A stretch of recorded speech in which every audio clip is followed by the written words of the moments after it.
Salut, c'est Hugo, j'espère que vous allez bien. Aujourd'hui, nouveau live, nouvel épisode de questions au sénateur. On va discuter pendant 1 heure, je pense que vous commencez à connaître le principe. Si c'est la première fois que vous êtes ici, bienvenue, soyez les bienvenus, prenez place. On est ici dans un beau petit salon sympa où on va discuter pendant 1 heure de plein de sujets avec un sénateur. C'est le principe de l'émission.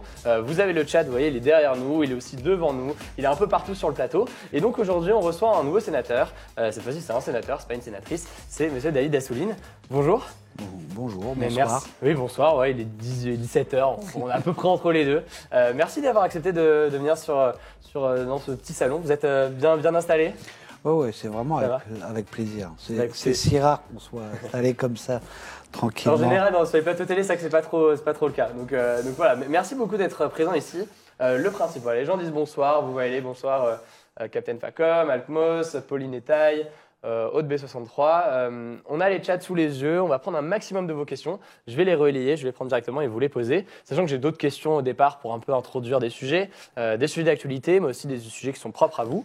Donc c'est une émission, avant qu'on débute, qui est évidemment faite avec Acropolis, enfin par Acropolis, avec Public Sénat, une collaboration ensemble sur cette émission. Et voilà, on va discuter de plein de sujets pendant 1 heure.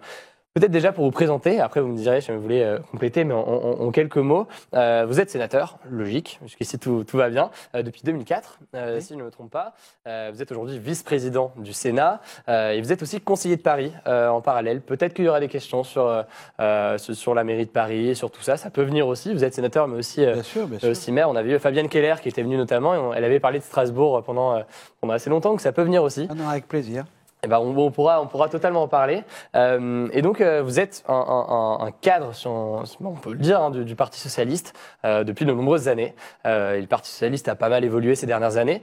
Donc, ça va être intéressant de discuter de tout ça, sur des sujets d'actualité et sur d'autres sujets. Avant de commencer, je tiens à remercier Xubi qui a fait un sub. Je ne sais pas si vous savez ce que c'est un sub sur Twitch, mais concrètement, c'est quelqu'un qui fait un don pour la chaîne, pour la soutenir. Donc merci à toi, ça fait plaisir. Déjà pour commencer, sur l'actu très chaude, et après on va parler d'autres sujets. Bien sûr, c'est les gilets jaunes en ce moment. Question toute simple, est-ce que vous êtes un gilet jaune? Non, je ne suis pas gilet jaune. Ceux qui, on les voit tous les jours. Ce sont des citoyens qui sont dans l'extrême difficulté.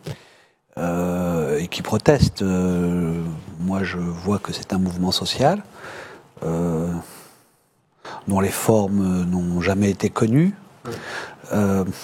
qui charrie beaucoup de choses assez différentes. Il n'y a pas de parallèle, vous voyez pas de parallèle possible avec l'histoire et ce qui a pu se passer? Je ne sais pas. Si, il y a eu des révoltes comme ça, un peu diffuses, où toutes les oppositions pouvaient plus ou moins se rassembler. Il y a eu au 19e siècle, à la fin du 19e siècle, quand on passe de la première à la deuxième révolution industrielle. D'ailleurs, ça a produit un mouvement qui n'était politique, qui est éphémère, mais qui n'était pas très progressiste pour la France. Ça a été le boulangisme, mais ça partait aussi de révoltes de ce type. Mais il fallait s'y attendre. C'est-à-dire, on ne peut pas vivre dans une société où on peut voir exposer autant de richesses et vivre dans un dénouement de plus en plus grand. C'est-à-dire que quand on est à 1 200 €, c'est déjà pas mal, puisque c'est le SMIC à peu près, 1 180. Vous le savez, contrairement à d'autres élus. Ouais, en plus j'ai des enfants. On commence souvent au SMIC, donc on est familier de cela quand on a un peu de contact avec la réalité. Et ce sont des pères de famille, ce sont des papis et des mamies qui ont des tout petits enfants et qui voient Noël arriver. Et quand on a dépensé tout ce qui est fixe, il n'y a quasiment plus rien pour vivre. Donc cette inégalité tellement flagrant ne pouvait pas tenir longtemps. C'est une inégalité qu'il a depuis longtemps en soi. Enfin, alors Emmanuel Macron a peut-être sa part de responsabilité dans le fait selon vous, il l'accentue, ou en tout cas il ne fait pas grand-chose pour la corriger, mais c'est là depuis très longtemps. Oui, mais ça se dégrade, c'est-à-dire que les inégalités, bien sûr, elles sont là depuis longtemps, mais le reste à vivre, une fois qu'on a payé tout ce qui est fondamental, le loyer, le chauffage, l'eau, et le transport devient fondamental, ou sinon on ne peut même pas aller travailler, il reste quasiment plus rien. Et le phénomène s'est dégradé depuis à peu près 2008 parce que les salaires eux, sont quasiment gelés dans ce pays. Il n'y a plus d'augmentation et les prix augmentent. Tous les ans, avec l'inflation, on est à 1,8 de prévision pour l'année prochaine. Donc tout augmente, mais les salaires stagnent. Donc à un moment donné, eh bien, le peu qu'on dégageait pour pouvoir vivre plus ou moins bien n'est plus là.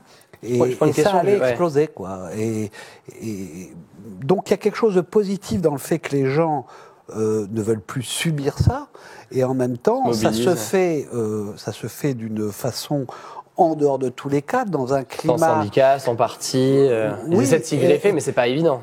Alors, on peut dire que les partis ou les syndicats, eh bien, méritent finalement que ça se fasse en dehors d'eux, parce qu'ils ne se sont pas suffisamment rénovés, ils n'ont pas été suffisamment à l'écoute. Mais je veux dire surtout que des forces politiques, et notamment Emmanuel Macron, a une responsabilité dans ce qui lui revient au visage, c'est que pour arriver au pouvoir, il a dénigré les partis. Il a renvoyé tout ce qui était corps intermédiaire au monde ancien, c'est-à-dire au monde qu'il faut décrier. Et puis il se retrouve comme ça, seul face à une colère, et il n'y a pas les médiations. Ouais. Les médiations, c'est la démocratie. C'est là que, dans un parlement, avec des syndicats, il y a des débats, il y a des intermédiaires, et il y a des gens avec qui, y compris négocier, qui représentent l'ensemble. Là, on voit bien que c'est hétéroclite, que ça va dans tous les sens, que chacun pense un peu quelque chose de différent, et ça devient effectivement très chaotique. Justement, une question là, alors c'est pas... il y a plein de sujets, là, plein de questions qui apparaissent par rapport à ce sujet-là. Une question de Kylian qui demande, vous qui êtes un sénateur des villes, enfin de Paris en l'occurrence, d'une grande ville, de la capitale, pensez-vous qu'il y a une réelle fracture entre les villes et les campagnes aujourd'hui? C'est sa question. Une fracture, on peut parler de fracture territoriale dans le sens où, effectivement, c'est pas que Paris, mais il y a un certain nombre de mégapoles, de métropoles, où l'essentiel de la population vit. C'est que la grande majorité des Français vivent en milieu urbain. Mais, et donc tout est conçu à partir les moyens de transport, les investissements, les infrastructures, et on a laissé des territoires où des gens vivent dans une situation où les services publics qu'on a voulu rentabiliser au maximum disparaissent parce que, on se dit à quoi sert une poste alors qu'il y a peu d'habitants, à quoi sert une école alors qu'il y a peu d'habitants, etc., sans parler des hôpitaux, des soins, etc. Et donc, le service public s'est éloigné de ces endroits-là, et ce n'est pas par hasard que les choses explosent à partir du transport. On ne s'est pas posé le problème, effectivement, que la question d'utiliser sa voiture, pour certains territoires, est une obligation, même pour parfois aller acheter son pain. J'avais reçu des questions exactement sur ce sujet, sur les réseaux sociaux, de gens qui demandaient si vous étiez favorable, du coup, à cette taxe sur les carburants. Parce que j'imagine que vous êtes un écologiste. Est-ce que, pour autant, vous êtes favorable à cette taxe ? Moi, ce que je pense, c'est que, et d'ailleurs, c'est une critique par rapport à ce que prévoit finalement le gouvernement. C'est-à-dire qu'après nous avoir dit on bouge pas, d'un coup ils disent gel pendant 6 mois, et s'il n'y a pas de solution, eh bien il n'y aura plus de taxe carbone. Or, de toute façon, il faut absolument qu'il y ait une taxation du carbone, parce que c'est la COP21. Nous avons été... un engagement qui a été pris. C'est un engagement, et c'est un engagement en plus, nous sommes leaders. Vous avez vu Donald Trump qui s'est félicité en disant que Macron... Oui, bien sûr. Donc le problème, c'est comment ça ne pèse pas sur les gens qui n'ont pas d'autres moyens. C'est-à-dire comment il y a une compensation. Notamment, pour moi, ce serait évident qu'aujourd'hui, on dise au patronat, parce que là, il a le beau rôle en ce moment, le patronat. Le MEDEF, il regarde tout, là, comme s'il n'est pas dans l'histoire. Il est absent de ce débat-là. C'est incroyable. Le SMIC, c'est encore l'État qui... les pouvoirs publics qui décident du montant du SMIC. Mais enfin, eux, ils ont gelé les salaires depuis longtemps. On pourrait leur dire que le chèque énergie doit s'élargir au financement du gazole et de l'essence, et qu'on puisse imaginer, comme les grands employeurs le font parfois, que la prise en charge du transport travail maison soit pris en charge et que ce surplus qui vient avec l'augmentation et cette taxe soit pris en charge intégralement par les entrepreneurs. Ouais, s'il y avait des mesures, vous, président, j'ai envie de dire, aujourd'hui, face à une situation pareille, à la place d'Emmanuel Macron, c'est ce que vous auriez fait en priorité? C'est les éléments sur lesquels vous auriez... J'aurais bien entendu, dans un premier temps, fait en sorte qu'elle ne s'applique pas au 1er janvier, parce que pour monter une solution, il faut plus de temps. J'aurais tout de suite réuni patronat, syndicats, représentants de Gilets jaunes dans leur diversité, avec les revendications qu'ils ont mis parfois sur la table, que les syndicats n'ont pas, que les partis n'ont pas, et discuter des solutions avec chacun qui met sur la table. Donc il y a la relation, il y a les salaires. Justement. Les salaires ne peuvent pas rester gelés. Il faut que le gouvernement aussi, qui a pris un certain nombre de mesures qui ont leur impact, et c'est finalement la goutte d'eau, ce dont on parle, parce que ils ont décidé d'augmenter la CSG pour les retraités.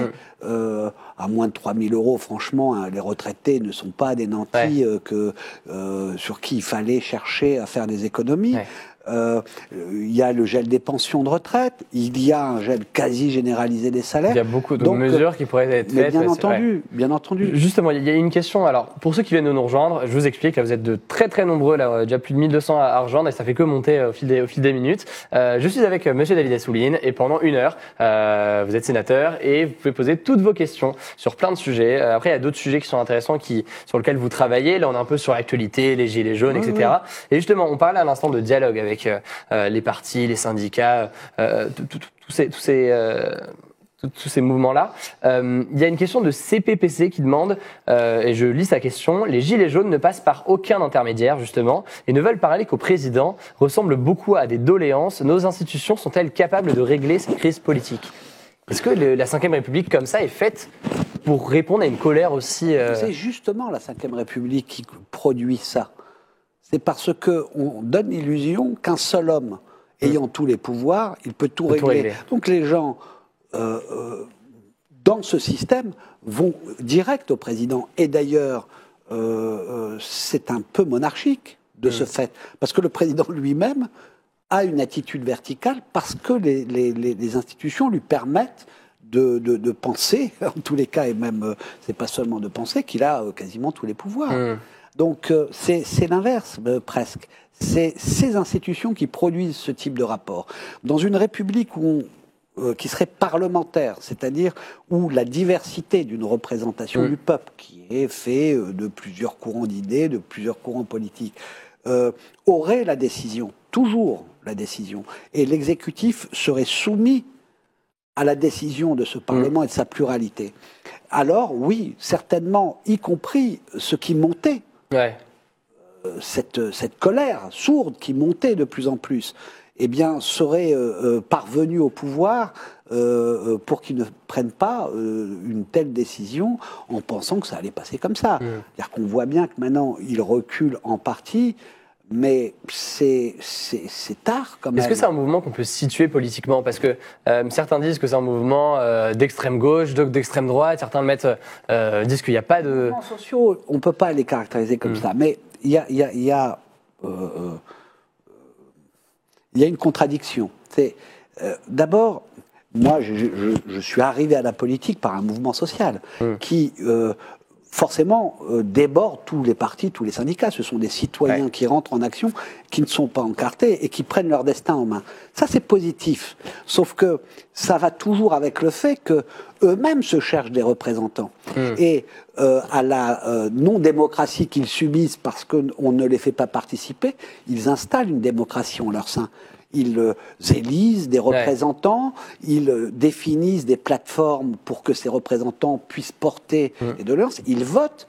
Moi, c'était un mouvement étudiant, c'était en 1986, mais c'était des coordinations nationales avec des représentants de chaque université élus par des milliers de personnes, avec des votes toutes les demi-heures sur chaque revendication qu'on devait mettre, avec des contradictions.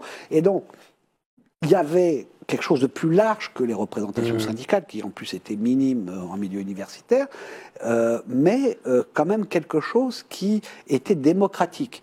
Or, là, on voit bien que ça subit un petit travers de la société d'aujourd'hui. C'est un plébiscite médiatique. C'est-à-dire ceux qui vont sur les médias représentent, mais ils n'ont reçu aucun mandat de personne. Oui. Bien, même pas par Facebook, parce que c'est pas de... forcément par une assemblée générale, etc. Ça pourrait se faire par Facebook, de déléguer des gens par Facebook ou par les réseaux sociaux en général. Ça pourrait être plus transversal. On doit intégrer. Mais chacun se met en porte-parole. D'ailleurs, il y a parfois certains qui émergent. On arrive à voir quelqu'un qui parle tous les jours sur tous les médias et qui dit que la solution, c'est de remplacer Macron ou le pouvoir actuel par un général. Oui. Voilà. Bon, donc c'est pas, je pense, progressiste pour la démocratie. Il y a beaucoup de questions, enfin de réactions en tout cas, j'ai l'impression de débats sur le chat par rapport au discours du Premier ministre là qui était tout à l'heure. Est-ce que vous avez pu l'écouter? Qu'est-ce que vous en avez pensé? Je sais pas, vous l'avez... C'est désolant, on a l'impression que quand on a perdu la main, on l'a perdu, quoi. C'est-à-dire qu'il a fait un discours où très vite on s'ennuyait, puisque la seule mesure vraiment annoncée qui pouvait être importante, de toute façon elle a fuité depuis hier, elle est là, c'est le L pendant 6 mois, etc. Et ça n'était pas compensé, ce manque de propositions nouvelles, concrètes, par un charisme, par un discours qui a du souffle, qui prend la mesure de la gravité des choses.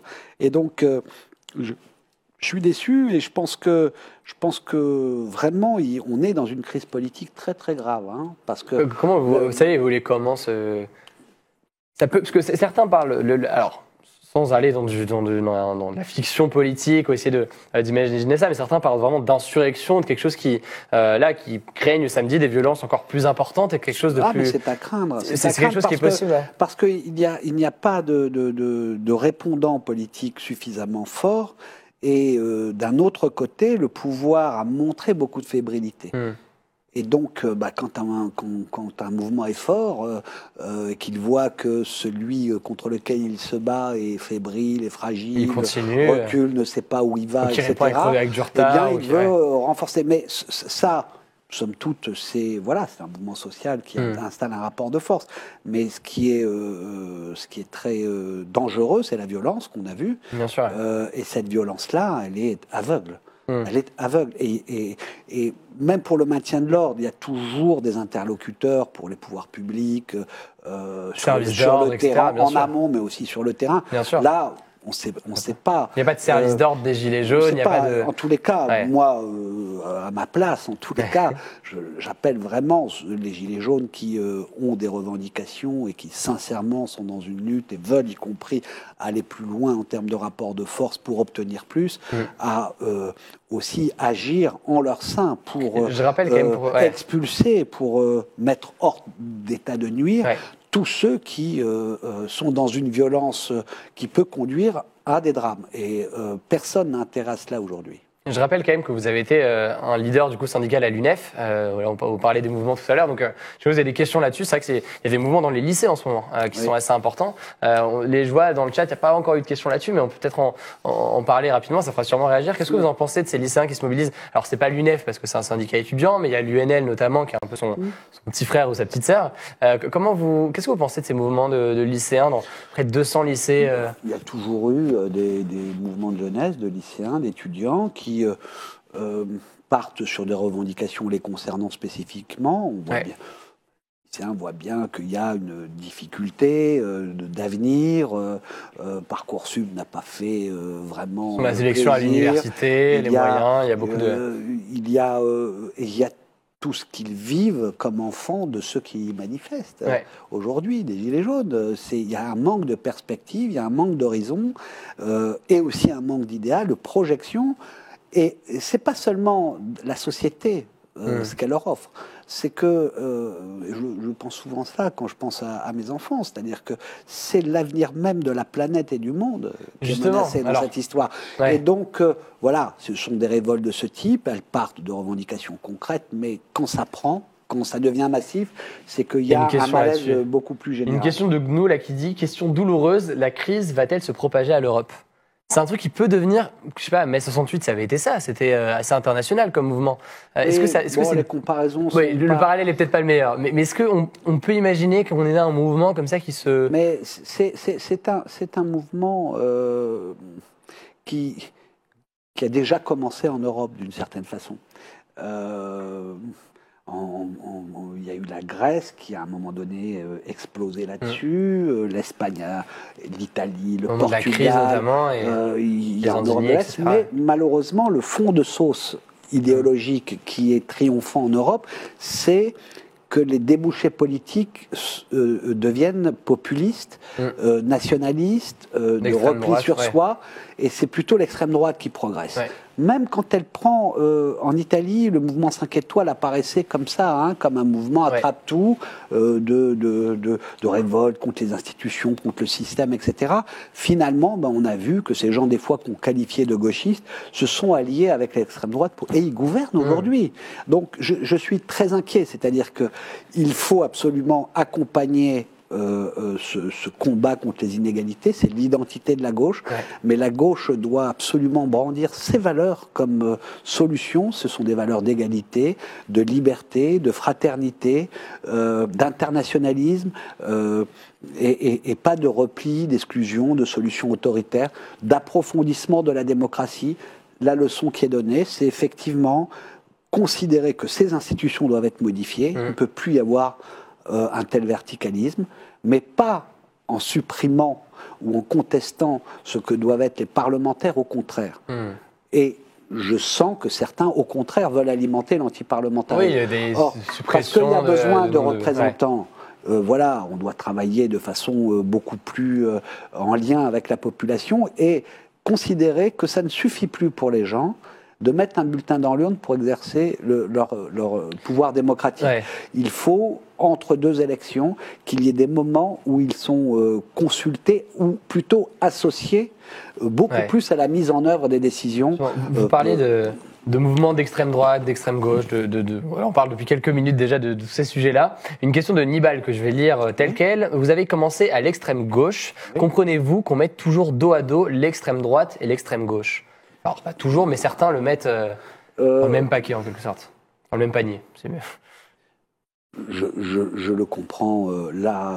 Ça dépend ce qu'on met sur l'extrême gauche. C'est-à-dire que l'extrême gauche de ma jeunesse, c'était une extrême gauche qui était qu'avec des valeurs généreuses.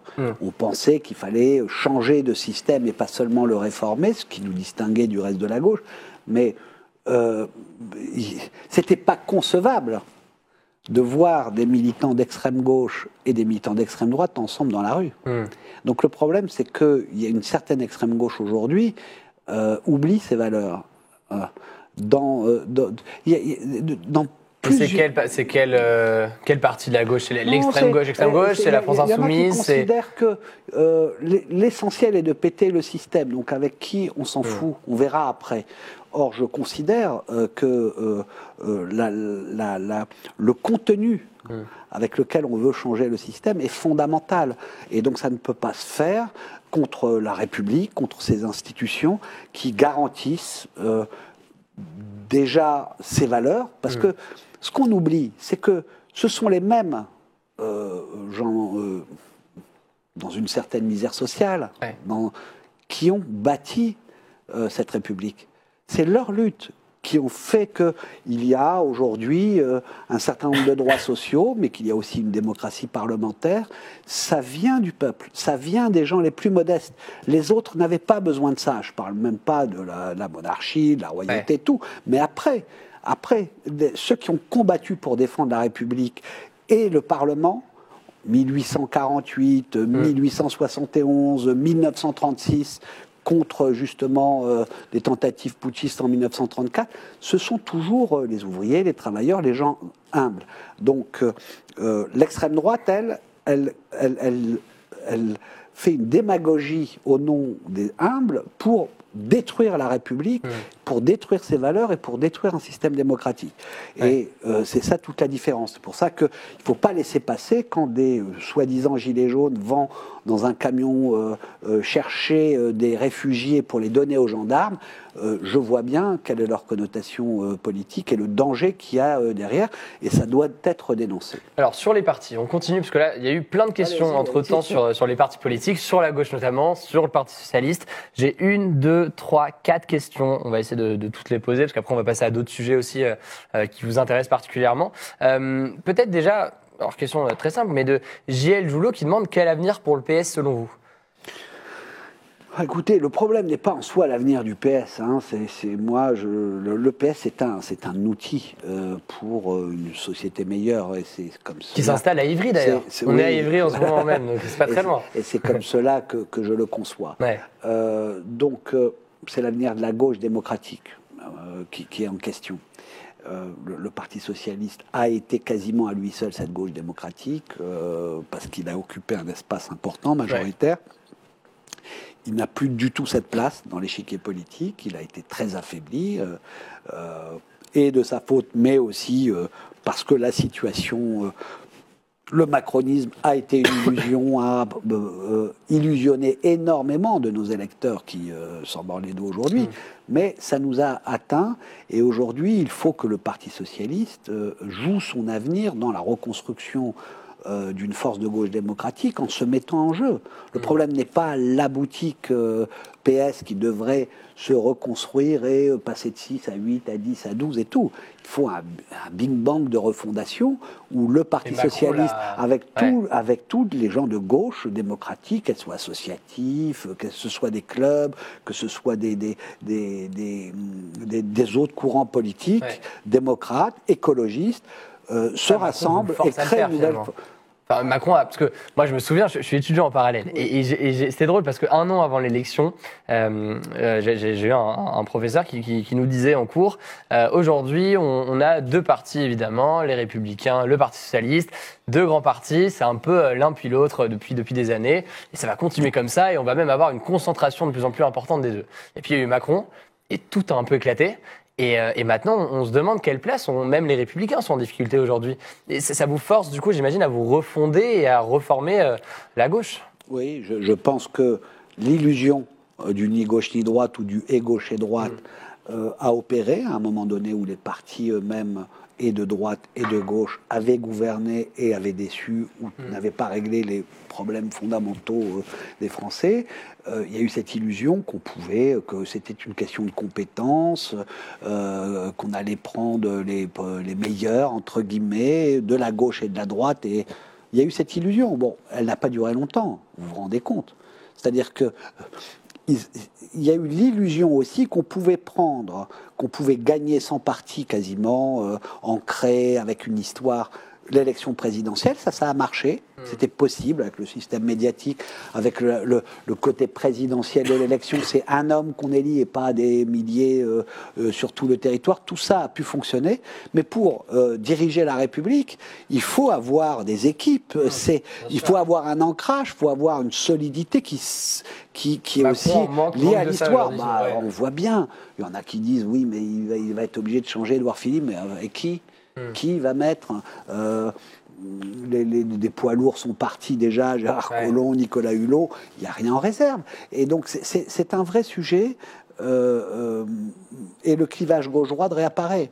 Moi, vous voyez, je vois bien que certains ont eu cette illusion, mais même la droite aujourd'hui, elle conteste les mesures de Macron, mais ils sont pour maintenir la suppression de l'ISF de Macron.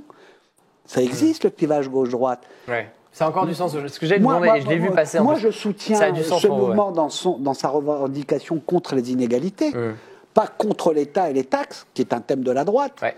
Voilà. Et donc, ce que je veux de la justice sociale, je veux qu'on taxe plus les plus riches et moins les moins riches. Mais on voit bien que la droite qui surfe sur ce mouvement en disant, etc., elle, c'est avec une autre orientation qui est celle de pas du tout de faire en sorte que les plus riches dans notre société contribuent le plus.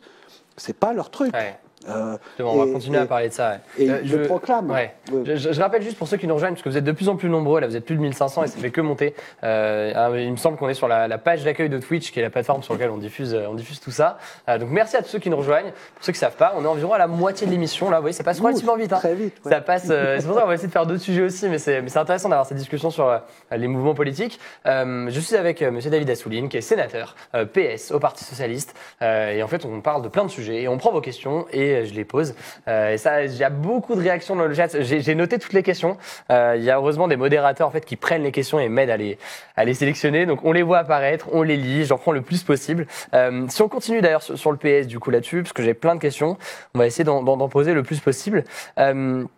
Alors typiquement là, François Malocena qui demande, vous vous sentez en partie responsable des défaites du PS en 2017 ? Vous avez travaillé sur la campagne de Benoît Hamon notamment. Je ne pense pas que les défaites, c'est parce qu'on est mauvais. C'est pas... Un petit peu quand même. Enfin, non, je ne dis pas que vous avez été mauvais, mais il y a une part de responsabilité sur le, oui et non, sur le score final. La politique, ce n'est pas une question de communication. Si les citoyens ne sont pas prêts à accepter ces idées, ce n'est pas parce que vous allez bien les enrober, etc.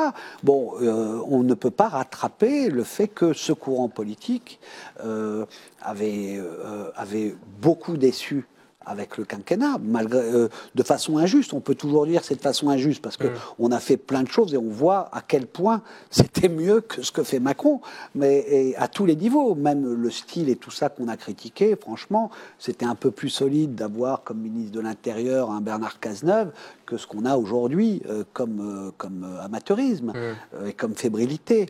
On a eu à affronter notamment un moment très dur, très chaotique aussi, qui a été les attentats, c'était inouï, jamais vu dans notre pays en temps de paix.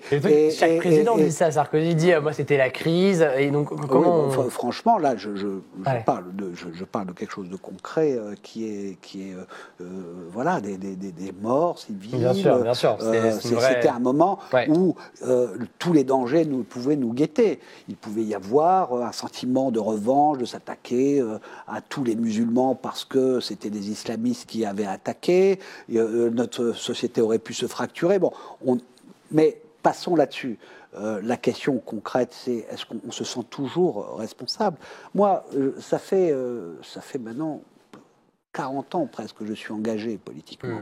J'étais un môme au lycée et déjà, c'était sur tout ce qui était plutôt lié à la lutte contre le racisme, des mouvements. Je me suis toujours engagé. C'était ma passion de me battre. Comment c'est né d'ailleurs ? Je suis sûr qu'il y en a qui sont qui ont. Je ne sais pas d'où ça vient. Je sais pas. Ça peut être des questions d'éducation, mais moi je suis un exilé. Je suis né au Maroc. J'étais marocain dans la montagne berbère. Je suis arrivé, j'avais 8 ans. J'étais dans une cité à Creil, HLM. J'ai grandi là et voilà, je voyais l'injustice, et y compris le regard sur l'étranger que je pouvais subir, y compris comme juif et marocain. Et donc, j'avais le sentiment qu'il fallait se battre très vite contre tout ça, et qu'on pouvait changer les choses. Là, je ne pensais pas du tout à des carrières politiques, qu'on pouvait changer les choses en se rassemblant, en faisant grève, en manifestant. Donc, c'est vrai que si je regarde 40 ans après, je me dis le monde super pour lequel je me bats depuis 40 ans, est-ce qu'il a avancé, est-ce qu'il a reculé ? Il y a tellement de choses qui ont avancé en même temps. Vous êtes optimiste pour autant ? À tous les niveaux. Quand je vois comment ça a avancé pour les homosexuels, comment des droits ont avancé. Sur des droits, il y a eu des avancées. Tant dans le travail, sur la protection sociale, de liberté. Sur l'environnement, c'est plus compliqué. Je dis ça parce que j'ai plein de questions sur l'environnement, donc on va pouvoir y venir rapidement. Sur l'environnement, c'était franchement pas une question vécue comme aussi centrale il y a 40 ans, parce qu'elle ne l'était pas comme ça. Mais il y avait déjà des alertes, et je me souviens que me fascinait un candidat, je crois en 74, qui était Dumont. C'était un vieux monsieur qui avait un verre d'eau. voilà, tout le temps, pour nous Alors, montrer en quoi l'eau Ouais. était un enjeu de demain. Et il disait même que les guerres auraient lieu sur la question de l'eau demain. Il Et est en avance là-dessus. et que les ressources sont pas, voilà, sont toutes épuisables et qu'il faut les partager et qu'il faut faire attention à notre planète. Bon, donc, mais c'était plus des témoins de ce qui risquait d'y avoir si on restait dans une société d'hyperconsommation et où c'est le profit immédiat et donc la production, ces résultats immédiats qui sont le plus important pour le développement humain et pas le fait de maîtriser tout cela pour que ça ne mette pas en danger notre écosystème. Allons-y sur l'écologie justement. On peut parler un peu de ça. Parce que j'ai eu plein de questions. C'est ma principale prise de conscience que je n'ai pas eue dès le départ. C'est-à-dire que clairement, mais ça c'est pareil pour certainement tous les socialistes, il y a eu l'idée, c'est la question sociale qui est centrale, la question écologique devenait de plus importante comme un des thèmes que nous devons traiter. Or, je pense maintenant que c'est imbriqué. Nous devons parler de social-écologie. C'est ce que j'allais dire, ça doit être un terme du PS pendant longtemps, voilà, la social-écologie. Ce n'est pas et du social et de l'écologie. C'est qu'on ne peut plus parler de socialisme sans que dans son ADN, il y ait la préservation de la planète, etc. Et de l'autre côté, de la même façon. On ne peut, et c'est la preuve dans ce qui se passe aujourd'hui, on ne peut pas parler d'écologie si la question sociale n'est pas intégrée dedans. Et donc, quand on prend une mesure en faveur de l'écologie, elle doit être sociale en même temps, ce que n'a pas fait le gouvernement. Question de Listoy qui demande quelles seraient finalement les premières actions à mettre en place en termes d'écologie et avec quels acteurs? Je sais même vous étiez, j'ai encore évidemment le vous président, mais vous président, si jamais il y avait une ou même quelques mesures, mais des éléments qui vous semblent clés en matière d'écologie et que vous vous dites c'est quelque chose à mettre en place en priorité? Il y en a beaucoup. C'est pas possible, pareil, de tout résumer à une mesure qui va. Bien sûr. Mais on voit bien, il faut absolument que tout ce qui est pour la construction, il faut construire différemment avec les matériaux, etc. Il faut arrêter de penser que les ressources sont inépuisables de notre planète. Et donc il faut chercher ailleurs que dans les énergies fossiles tout ce qui doit nous permettre de produire de l'énergie. C'est ça le primordial. Et il faut donner après les moyens aux gens d'accepter ce changement, qui est un changement de structure sociale, de structure économique, mais aussi d'habitudes quotidiennes des gens. Et donc, ça veut dire des transports publics, des transports à énergie douce, ça veut dire énormément de choses. On est au cœur du sujet à Paris. Et Anne Hidalgo, il va franco, elle y va franchement. On dit oui, ça tire des critiques. On dit la méthode, il faut y aller plus doucement et tout. Mais enfin, franchement, là, il y a une urgence. Parce qu'il y a un moment où ça devient irréversible. Donc c'est une course contre le temps. C'est pas seulement des choses qu'il faut faire, mais il y a un temps donné pour le faire. Et donc, bien entendu, c'est pas Paris qui va tout changer, mais chacun là où il est. Et Paris, ça a sa place, parce que c'est quand même important en France, mais c'est dans le monde, c'est dans chaque ville. Il faut faire tout ce qui est possible de faire tout de suite, fortement. Ça va, bien entendu, parce qu'on n'a pas le temps des longues transitions, changer des habitudes et indisposer tous ceux qui ne peuvent pas passer si vite, ceux qui traversaient Paris par une autoroute qui était sur les bords de Seine. Bien entendu, ils avaient l'habitude de le faire. C'était leur trajet quotidien. Quand on décide que c'est piéton, eh bien, ça bouleverse. Mais en tous les cas, il fallait le faire.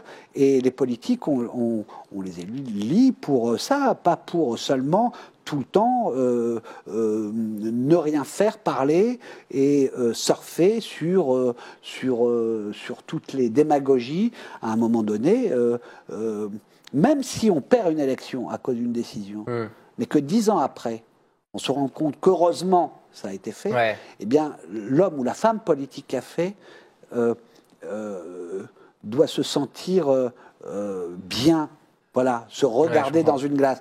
Moi, je préfère perdre s'il le faut, mais à la fin de ma vie, dire voilà, telle mesure auxquelles j'ai participé ont servi au bonheur de l'humanité. Et certains pensent l'inverse, surfent tout le temps sur quelque chose qui leur semble être l'intérêt immédiat pour leur élection. Il y a peut-être encore une ou deux questions sur l'environnement et après on débouche sur d'autres sujets sur lesquels vous avez pris particulièrement position. Moi, j'allais vous parler de Nicolas Hulot sur l'environnement parce que sa démission avait beaucoup fait parler. Nicolas Hulot avait beaucoup pointé du doigt le poids des lobbies au sein de son ministère notamment sur ces questions environnementales. Et là, j'ai une question alors, il faut que je la retrouve. Où est-ce qu'elle est? Elle a disparu? Non. Non, où est-ce qu'elle est? Bon, elle n'est plus là. C'est une question sur les lobbies. C'était une question, elle est là, de Une Salade Zéro qui demande comment pourrions-nous faire pour éviter que le lobbying ne fasse pression sur nos politiques sur ces questions-là. Est-ce qu'il y a des mesures qui peuvent être prises? Est-ce qu'il y a des choses qui... Bon, on en a pris, c'est-à-dire on en a pris pour limiter les possibilités, pour aussi lutter contre les conflits d'intérêts. C'est-à-dire que le pire, c'est quand des parlementaires qui vont prendre une décision ou des hommes politiques sont eux-mêmes liés à des industries, à des intérêts dans ces industries.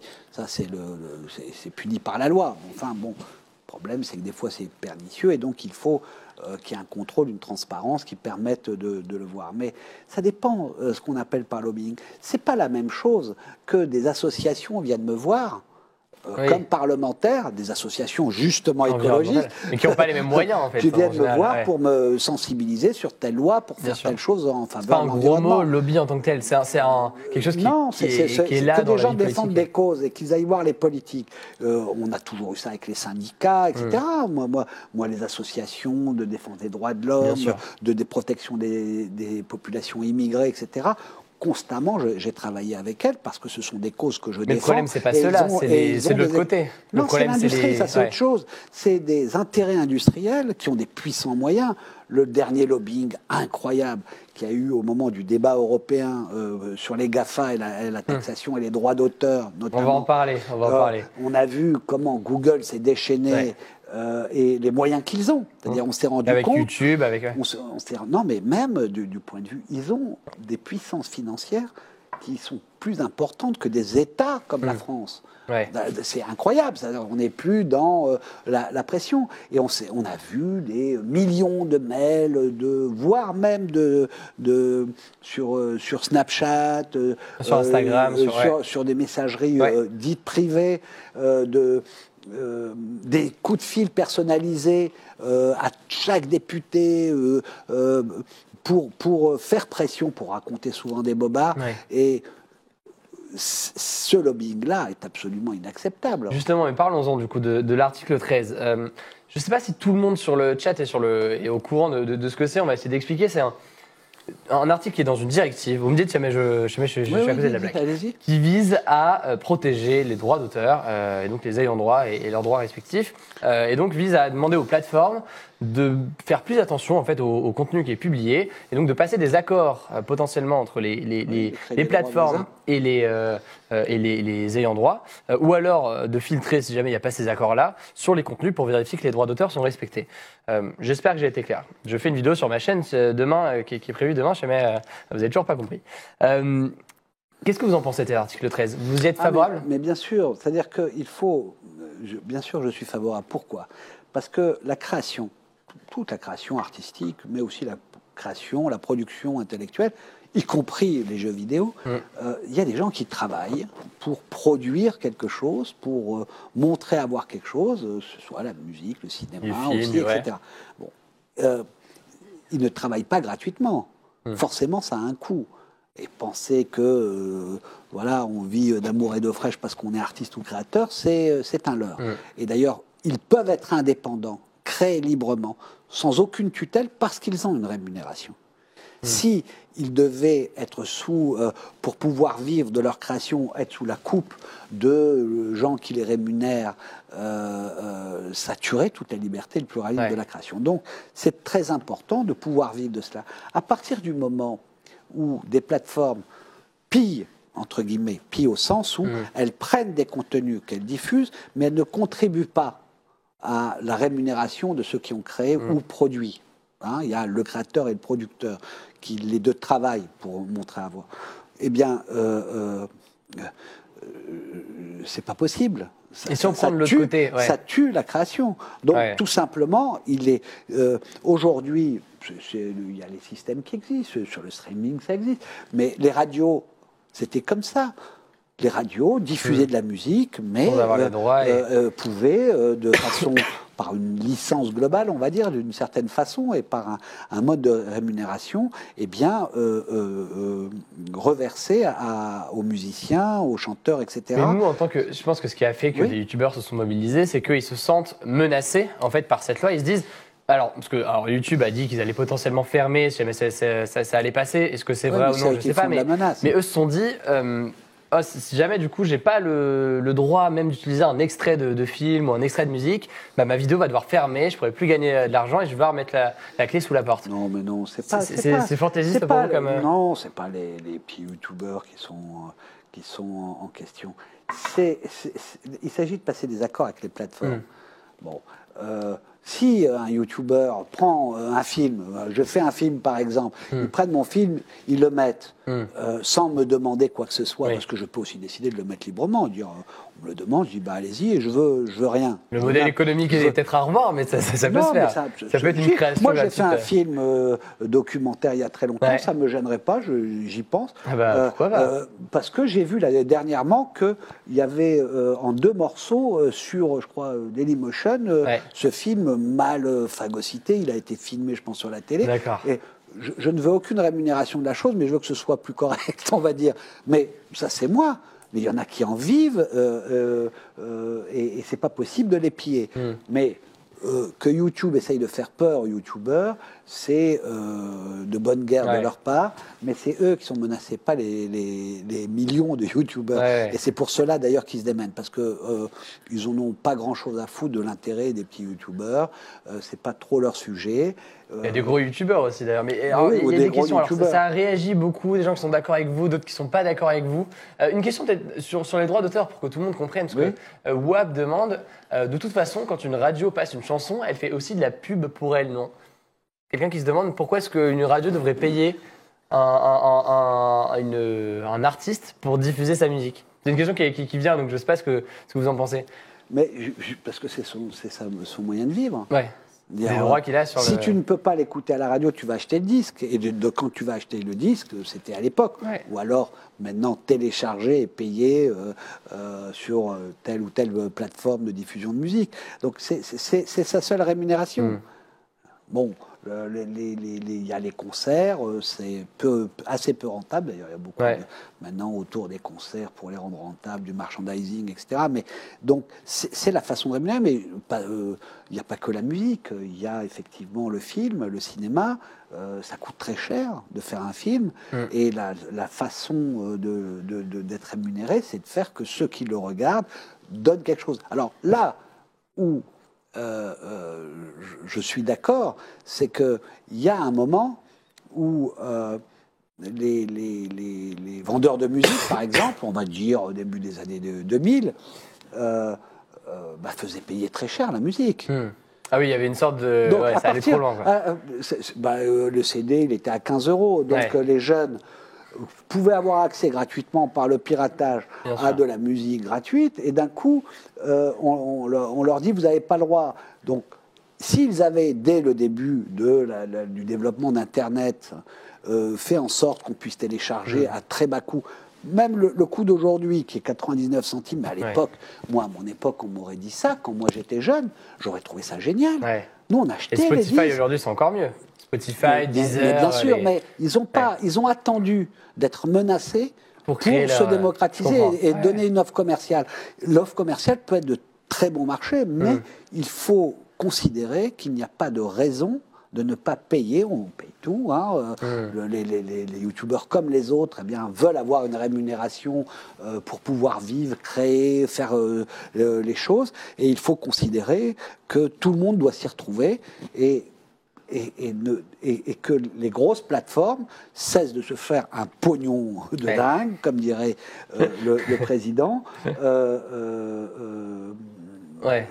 sur ces contenus. contre tous ceux qui créent Pour résumer, une question qui vise à résumer, après on passe, parce qu'il nous reste 10 minutes, ça va très très vite, donc on va essayer d'aborder d'autres sujets sur les dernières 10 minutes. Une question de Monté de Linguisticae, qui est un autre youtubeur, et qui dit, je cite sa question, pour résumer, la directive viserait à forcer YouTube à faire des accords avec les différents organismes d'ayant droit. Est-ce vrai? Si oui, si YouTube refuse, est-ce que les artistes n'auront pas tout à y perdre? Non, bah, c'est ce que YouTube veut faire. Vous savez, YouTube et d'autres, hein, ils ont besoin. Ils peuvent dire, on va fermer notre plateforme sur tel pays. Bon, à un moment donné, y compris l'image de marque de YouTube, ça va être bizarre, hein, parce que bon, je me souviens que l'Espagne, l'Allemagne aussi avait tenté dans un autre domaine de faire en sorte que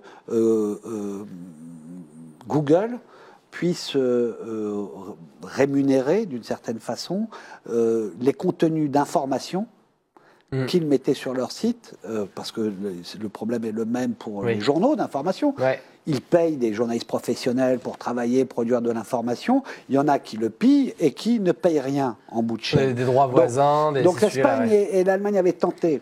Au lieu la France a plutôt fait un accord avec une petite enveloppe qui n'est même pas des cacahuètes pour Google, c'était honteux pour se taire, on va dire. Alors qu'est-ce qu'a fait Google? Ils ont dit, on arrête le référencement pour l'Espagne et l'Allemagne. Tout de suite, ces pays sont revenus en arrière parce que ça menace les médias. Voilà, donc il faut. C'est un combat pour la démocratie déjà, que cette situation de monopole ne puisse plus s'exercer. C'est un combat. Et puis, je crois qu'aujourd'hui, l'intérêt des GAFA, c'est de rentrer dans ces négociations, que tout le monde s'y retrouve. On ne peut pas dire que ce sont des sociétés qui ont des difficultés financières et qui ne peuvent pas rentrer là-dedans parce qu'elles seraient menacées. Quand on voit les bénéfices qu'ils dégagent, ils peuvent quand même accepter qu'à un moment donné, s'ils bénéficient de cela, c'est bien parce qu'ils donnent à voir du contenu qu'eux ne fabriquent pas et que c'est logique de trouver des accords pour rémunérer ceux qui fabriquent ces contenus. C'est ni l'internaute ni le youtubeur qui sera la victime de cela. Ne croyez pas, ils sont obligés de travailler partout. Ils peuvent menacer. C'est un marché qui est tellement immense que. Ils peuvent menacer ce qu'ils veulent. Ils ont besoin, et y compris si à un moment donné ils jouent trop à ça, des pays vont se mettre ensemble, et je pense qu'on aurait dû le faire en Europe pour créer des alternatives. Parce qu'en réalité, la régulation, c'est parce qu'ils sont en situation de monopole. S'il y avait des concurrents, à taille de vraie concurrence, parce qu'il y en a, des moteurs de recherche, etc. Il y en a. Mais l'Europe a les capacités. Moi, j'ai toujours encouragé ça. Outre la législation, on peut aussi le faire par la concurrence. Si l'Europe mettait ses moyens, tous ces pays, en mettant chacun et leur savoir-faire, en termes technologiques, mais aussi en termes financiers, pour créer une alternative à ces grandes plateformes, je suis certain que dans la concurrence, Google et d'autres réviseraient à la baisse leurs prétentions. Il y a la plateforme Quant, je ne sais pas si vous connaissez, le moteur de recherche français et européen. De toute façon, il faut encourager les concurrents. Je vois que ça en parle là-dessus, il y a WAP qui en parle. Oui, la France a remplacé Google par Quant. Oui, c'est pas quelque chose. Bien sûr, voilà, mais sauf que c'est bien d'encourager ça. Mais moi, je parle de concurrence à l'échelle de la puissance de Google. Et pour ça, il faut du Quant, mais puissance 1000 avec des alliances le permettant, parce que ça nécessite effectivement beaucoup d'argent. Alors, il est 17h53, donc on approche de la fin. Ça file à une vitesse assez folle. Il y a plein de questions, ça fait réagir depuis tout à l'heure. On est là, quasiment, on approche des 2000, on est près de 1600 sur le live. Ça fait que monter pendant. Les gens sont pas partis, les gens sont restés et montent de plus en plus. Et les gens, de toute façon, après, il y a le replay, etc. Donc, ils vont pouvoir revoir tout ça. On a parlé de beaucoup de sujets. Est-ce qu'il y a d'autres sujets, moi, qui me semblaient que j'ai vu passer par-ci, par-là? Il y a une question intéressante là que j'ai vu passer. Quel conseil donneriez-vous à un lycéen qui veut s'engager en politique? Parce que vous avez été engagé très jeune. Oui, mais d'avoir des convictions à défendre. C'est-à-dire que moi, si je me revoyais, si moi, lycéen, devais juger, moi, aujourd'hui, franchement, je n'avais pas idée que je serais un parlementaire et que ça. Ouais. Non, pour moi, c'était des causes. Il se trouve que j'ai peut-être par le fait que cette passion, le temps que j'y ai consacré, la reconnaissance que j'ai pu avoir, ensuite j'ai été un élu local dans le 20e arrondissement, j'ai monté les conseils de quartier. Déjà, la démocratie. Vous aviez bloqué les lycées quand vous étiez au lycée ou pas? Oui, bien sûr. Ouais.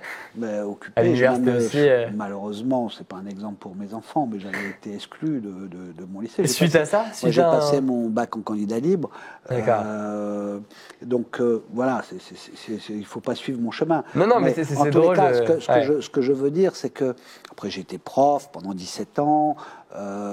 J'ai écrit, j'ai une vie qui n'est pas réduite à la politique, mais à un moment donné, quand tu es parlementaire, d'abord tu n'as plus le droit d'être enseignant, tu n'as plus le droit d'être fonctionnaire, c'est la séparation des pouvoirs, et ça te prend tellement tout ton emploi du temps, jour et nuit, week-end souvent, que tu fais. Bon, donc, il faut s'engager pour une cause, il faut croire en des idées pour la société, pour les autres, et puis, ou monter son association, si rien sur la place ne vous convient, ou alors aller vers si aller s'engager dans les partis, mais surtout ou créer un mouvement comme les Gilets jaunes.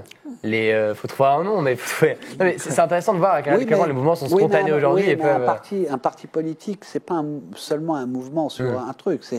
Il doit offrir une vision globale de la société, des solutions pour la société sur toutes les questions. Pas juste et donc, il doit avoir des valeurs fondamentales. Moi, les valeurs fondamentales de la gauche, qui sont celles de la République d'ailleurs, la liberté, l'égalité, la fraternité, ça me va. L'égalité surtout. L'égalité, c'est quelque chose qui, j'ai toujours considéré, que cet article de la Déclaration des droits de l'homme, qu'on est égaux, il faut qu'on continue à tendre vers l'égalité tout au long, après sa naissance, et qu'il n'y a aucun homme qui mérite plus, que l'histoire des premiers de cordée d'Emmanuel Macron, c'est grave, comme vision de la société, il n'y a pas de premier de cordée sans un collectif qui se sente bien, qui fasse corps, et quand il y a des telles inégalités entre les uns et les autres, eh bien tout éclate. Ouais. En parlant de Startup Nation, quelqu'un demandait si monter sa startup peut être une façon de changer les choses. L'entrepreneuriat peut être une solution. Mais bien sûr, mais bien sûr. Je vois bien d'ailleurs, avant, on disait je vais rentrer dans telle boîte, je vais faire tel métier, fonctionnaire, machin. Je vois que l'aspiration, je vois avec mes gosses, qui sont plus des gosses, il y a une tendance de se dire ma liberté, c'est de créer mon activité. Ouais. Je ne veux pas un patron quelque part ou rentrer dans quelque chose de formaté. Donc, allez-y. C'est-à-dire, c'est ce que permet la nouvelle économie, et notamment la révolution numérique. Acropolis, elle est comme ça, c'est une start-up en quelque sorte. Mais il va falloir qu'on y mette les protections, règles, le droit social qui va avec.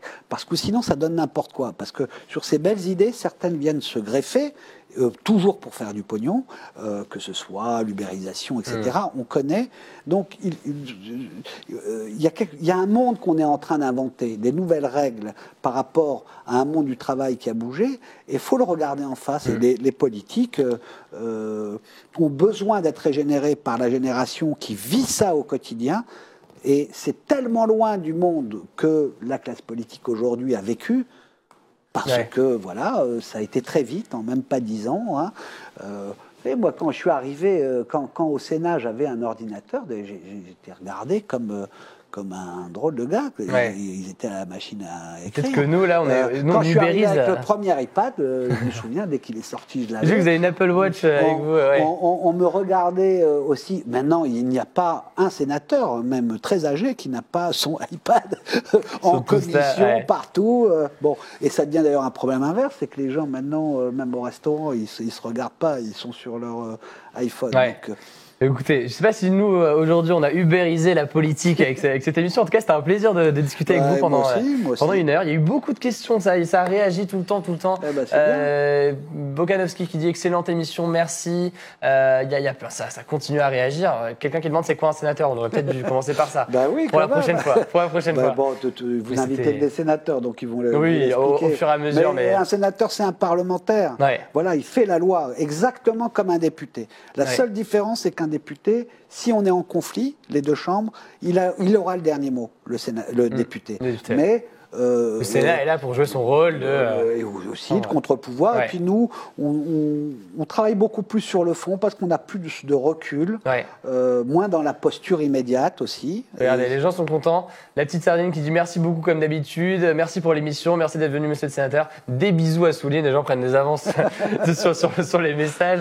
À défaut d'ubériser, on l'a hugotisé. Ça c'est un petit jeu de mots. C'est très intéressant. Écoutez, merci beaucoup d'être venu, c'est un vrai plaisir. C'est moi, vous savez, pour moi aussi, parce que être pendant 1 heure tranquille, de pas devoir... j'ai déjà ce travers de parler trop longuement, donc voilà. Les gens vous remercient en tout cas, merci à vous d'avoir suivi tout ça, on voit vos messages. Et juste quelques mots pour la prochaine émission. La prochaine invitée, la semaine prochaine, c'est Laurence Rossignol, sénatrice PS, qui viendra pour débattre. Ce sera avec Jean la semaine prochaine, pas avec moi, on fait une semaine sur 2 avec un autre animateur. Le prochain live d'Acropolis, c'est dans 10 minutes, retour à l'Assemblée nationale, c'est la suite des débats en réaction au discours du Premier ministre. Ils suivent tout ça en direct sur Acropolis. Merci beaucoup à Public Sénat pour ce partenariat entre Hugo Décrypte, entre Acropolis et Public Sénat. Hugo Décrypte, c'est ma chaîne à moi. Merci à O-Gaming qui a produit, qui sont derrière dans la régie. À Perceval qui a fait remonter toutes vos questions. Ça fait super plaisir. Merci beaucoup Perceval d'avoir fait remonter tout ça. Et puis je crois que j'ai tout dit. Merci aux modérateurs qui étaient aussi dans le chat. Il y a beaucoup de commentaires. Il faut aussi arriver à modérer tout ça. Mais les gens ont été, je pense, ont bien suivi. Il y a plein de commentaires bien positifs. Voir toutes ces questions, tout ça. Écoutez, revenez. Vous pouvez revenir en fin d'année avec grand plaisir. Non, mais je peux à part le direct, je peux aller voir. Vous aurez moyen, je pourrais vous envoyer ça. Vous aurez moyen de récupérer le live.